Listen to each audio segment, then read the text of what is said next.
dernière. Alors aujourd'hui, je vous retrouve pour une toute nouvelle vidéo. Aujourd'hui, je vous retrouve pour mon wrap-up du mois de juillet.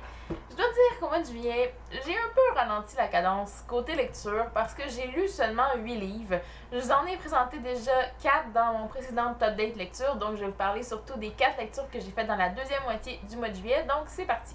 Je vous présente d'abord rapidement les 4 livres dont je vous avais déjà parlé dans mon update lecture, dont le lien sera en barre d'infos si vous avez envie d'aller voir mon avis complet sur ces livres-là. Donc tout d'abord, j'ai lu le livre Rule de Jake Crownover, auquel j'ai donné une note de 4 sur 5.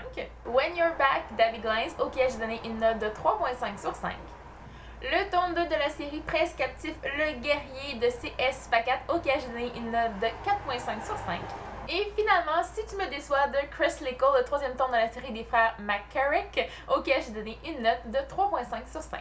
Je passe maintenant au livre que j'ai lu dans la deuxième moitié du mois de juillet. Le premier, il s'agit de Night School Résistance, le tome 4 de C.J. Doherty, auquel j'ai donné une note de 3.5 sur 5. Ça a été une lecture quand même assez difficile pour moi, je dois vous l'avouer, surtout la première partie, où j'ai trouvé que les personnages avaient absolument aucun but à atteindre, donc ça tourne en rond vraiment. Et en plus, comme Ali avait quitté l'école ou l'académie ou peu importe, à la fin du tome précédent, ils vont revenir au début de ce tome-ci, en fait. Et toutes les mêmes interrogations, les mêmes problèmes vont revenir toujours, surtout autour de sa vie amoureuse. Et j'ai trouvé que ça commençait vraiment à être très très lourd. Elle fait un choix au début de ce tome-là et voilà, ça tourne en rond. Il y a encore des questionnements, des interrogations et c'était pas super. Franchement, j'ai vraiment eu du mal à accrocher. C'est vraiment juste dans la deuxième partie du roman où là, il arrive un élément qui va faire que les personnages vont avoir un but jusqu'à la fin du roman. Et là, à la fin aussi, c'est beaucoup plus prenant. Le rythme s'accélère beaucoup plus. Et il va arriver des choses tant pour les personnages, il va y avoir beaucoup d'action aussi, mais il va y avoir aussi des révélations côté amour, si je peux dire aussi. Donc pour ça, j'ai bien aimé la fin. Ça laisse présager un super 5e tome parce que pour une fois, l'auteur, pour une fois, c'est pas super, mais elle nous laisse sur un petit cliffhanger, je dirais, donc c'est pas ce qu'on veut habituellement, mais là je trouve que c'est bien parce que ça met la table pour le 5e et dernier tome de la série, et ça j'ai bien aimé, mais en somme, ce livre-là, j'ai eu quand même un peu de difficulté avec lui, donc c'était pas vraiment le meilleur de la série selon moi. Par la suite, je me suis lancée dans une toute nouvelle lecture fantasy, donc j'avais envie de vraiment changer de style. J'ai lu An Ember in the Ashes de Sabaa Tahir, auquel j'ai donné une note de 4.75 sur 5. Ça a été une très bonne lecture, une excellente lecture, une magnifique lecture, tout ce que vous voudrez, ok, mais tout ce qui est positif. Mais voilà, j'ai adoré ce livre-là. C'est le roman dont tout le monde parle en ce moment, ben, je dirais plus au printemps, on en parlait beaucoup plus lorsqu'il est sorti au mois de mai. On en parlait beaucoup sur la booktubosphère en anglais, américaine en fait, et j'avais envie de découvrir ce livre-là aussi. Il va paraître en français très bientôt et il fallait absolument que je me lance et je le regrette vraiment, mais vraiment pas.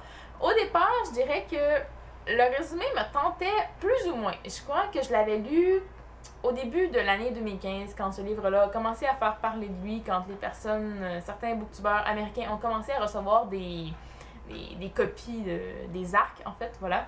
Et puis, j'avais trouvé que le résumé, ça m'intéressait, mais pas tant. C'était surtout le fait de suivre deux personnages totalement différents, qui se rencontraient pas vraiment au cours de l'histoire, J'étais mitigée là-dessus, je dirais, mais avec le temps, j'avais carrément oublié le résumé, je vous dirais. Donc, je me suis lancée dans ces livres-là pratiquement les yeux fermés, à l'aveugle, carrément. Et je le regrette pas du tout parce que c'était vraiment pas ce à quoi je m'attendais. J'ai beaucoup apprécié ma lecture. J'ai adoré les deux personnages qu'on va suivre. On va avoir un chapitre de leur point de vue en alternance, donc un chapitre de la jeune fille, un chapitre du jeune homme, et voilà. Tout le long du livre, ça ne déroge pas à cette règle-là, je vous le dis. Et dès le premier chapitre, il y a de l'action. C'est vraiment là, ça part et ça n'arrête plus jusqu'à la toute fin de ce livre-là. Donc, du premier chapitre au dernier, il y a de l'action et c'est ce que j'ai aimé là-dedans. Il y a un super rythme. Les personnages se rencontrent, mais pas hyper souvent, je dirais, surtout dans la première partie, là. Ils vont se croiser, mais pas vraiment interagir. Donc, c'est ce que j'ai un petit peu moins apprécié. C'est le point 25 qui est parti dans ma note. C'est ça qui est parti parce que je trouvais que ça a été long avant que les personnages commencent à interagir ensemble et tissent des liens, etc. Voilà. Donc, c'est le seul petit bémol que j'avais avec cette lecture-là. Mais sinon, là, je vous le conseille, mais tellement, là, c'était vraiment une super lecture.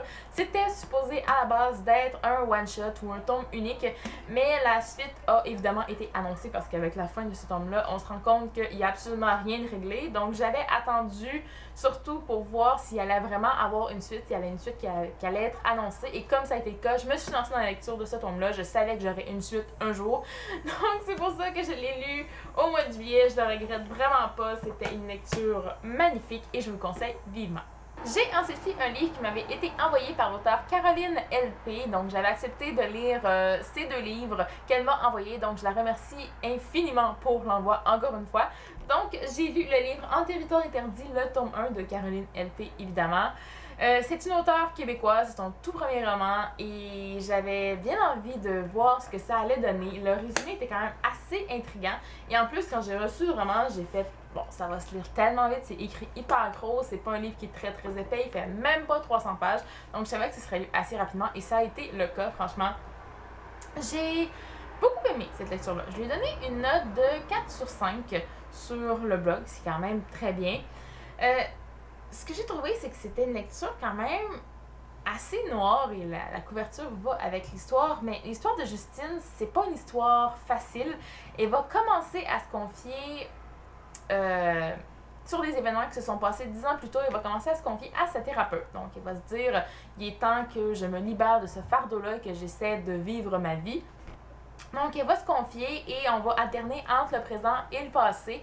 Et j'ai trouvé ça vraiment super. Le style de l'auteur aussi est quand même très simple. Les phrases sont hyper courtes, il n'y a pas de longue description. L'auteur va vraiment droit au but avec son roman. Le langage est parfois cru, choquant même, mais c'est ce qui fait que ce roman-là est très poignant, qu'on s'accroche à l'histoire, qu'on s'attache au personnage de Justine, qu'on ressent sa détresse, surtout sa détresse psychologique. Et franchement, ça a été vraiment une très bonne lecture. J'ai quand même assez hâte de lire le tome 2 parce que la fin de ce tome-ci nous laisse quand même avec plusieurs questions sans réponse. Donc j'ai bien hâte de lire le tome 2 de cette série-ci. Et finalement, le dernier livre que j'ai lu au mois de juillet, il s'agit de After, la chute d'Anatole, qui est le 3e tome de la série After, évidemment. Donc je me suis dit, il faut absolument que je lise ce livre-là au mois de juillet parce que le tome 4, ou en fait la deuxième partie du tome 3 en anglais, parce que ça, ce n'est que la première partie du 3e tome, voilà, que ça allait sortir au mois d'août, voilà, au Québec, en français. Donc je me suis dit, il faut que je lise cette première partie-là. Je dirais que c'est vraiment pas mon livre préféré jusqu'à présent. Il faut que je tienne compte du fait que oui, c'est une moitié de tome, mais quand même, franchement, là, ça tourne en rond.